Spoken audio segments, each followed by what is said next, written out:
Malas pilih buang sampah, bela na po disuruh sama Maceo. Saya juga disuruh deh, malas ku lagi.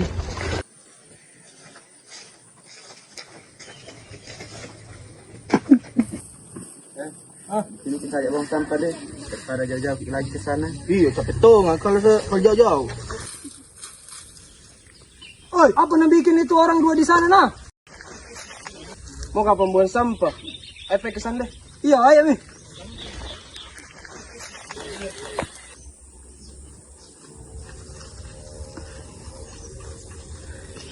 Kesini ke dulu kak, cara ke dulu di bawah.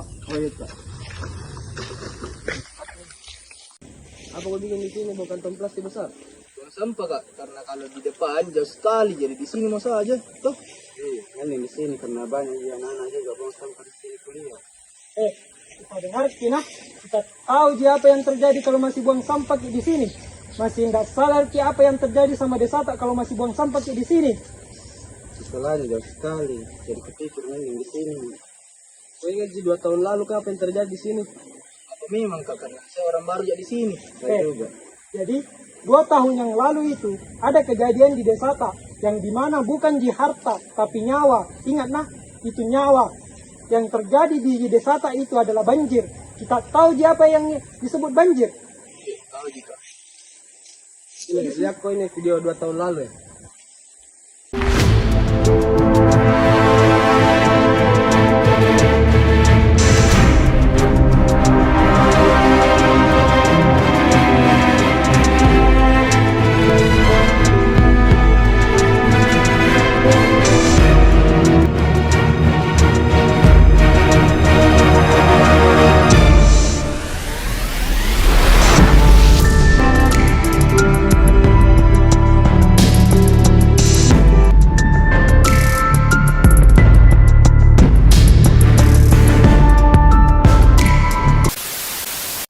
Pengertian bencana alam menurut ilmu sains adalah suatu peristiwa yang mengancam dan mengganggu kehidupan masyarakat yang disebabkan oleh faktor alam, faktor non-alam maupun faktor manusia yang mengakibatkan timbulnya korban jiwa, kerusakan lingkungan, kerugian harta benda, dan dampak psikologis.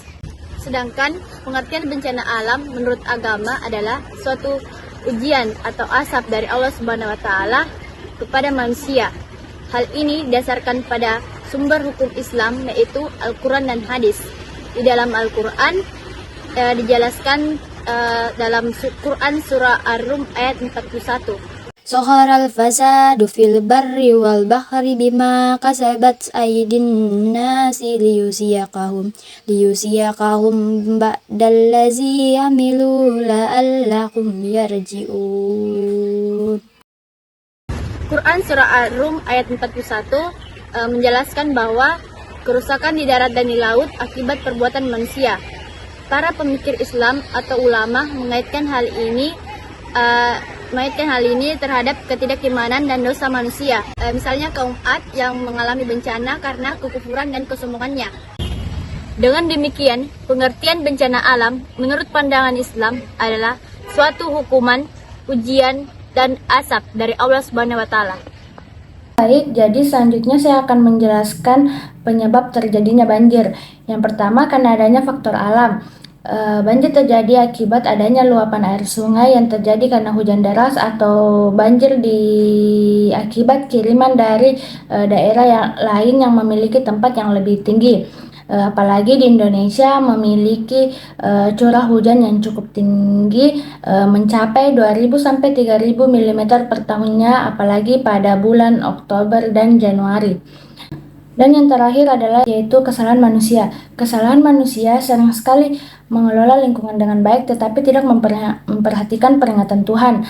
Apalagi di dalam Al-Quran sudah diperingatkan untuk mengelola lingkungan dengan baik dan menghindari kesalahan yang dapat mengakibatkan bencana. Sebagaimana yang dijelaskan pada surah Al-Baqarah ayat 12. Ala innahum humul mufsiduna walakin la yashkurun. Pada surah Al-Baqarah ayat 12 yang artinya Ingatlah, sesungguhnya mereka adalah orang-orang yang membuat kerusakan tetapi mereka tidak sadar. Selanjutnya, saya akan menjelaskan dampak terjadinya banjir. Yang pertama, kerugian besar terhadap penduduk karena kehilangan harta benda dan banyaknya korban jiwa. Yang kedua, dampak pada kesehatan seperti penyebaran wabah penyakit yang rentan terhadap anak-anak dan kaum orang dewasa. Ujian dan cobaan. Bencana banjir juga dianggap sebagai ujian dan cobaan yang berarti Allah menguji hambanya dengan cobaan seperti banjir untuk menghapus dosa-dosa mereka. Rasulullah Muhammad SAW bersabda, tiada kesusahan, kegundahan, sakit, kesedihan, duka cita, atau kepedihan yang menimpa seorang muslim, sekalipun hanya keletihan yang menimpa, kecuali Allah akan menghapuskan dengannya sebagian dari dosa-dosanya. HR Bukhari dan Muslim. Selanjutnya, solusi dari dampak banjir yang pertama meningkatkan kesadaran lingkungan, yang kedua mempersiapkan diri, yang ketiga memperbaiki sistem pengolahan air. Yang keempat, menjaga lingkungan sekitar. Yang kelima, membuang sampah pada tempatnya. Yang keenam adalah ikhlas menerima setiap ujian dan kejadian. Dan yang ketujuh adalah bersikap empati, membantu dan menolong terhadap sesama. Bagaimana aja perasaan mulai ini video? Sebagai orang baru kak di sini, cukup perhatian kak buat warga-warga sini kak. Tapi harusnya juga Pak Fajar, sebagai orang lama dia kasih sadar kak, dan dia kasih tahu kak juga kak. Iya sadar mak, maafkan Nana karena atas tindakanku tadi.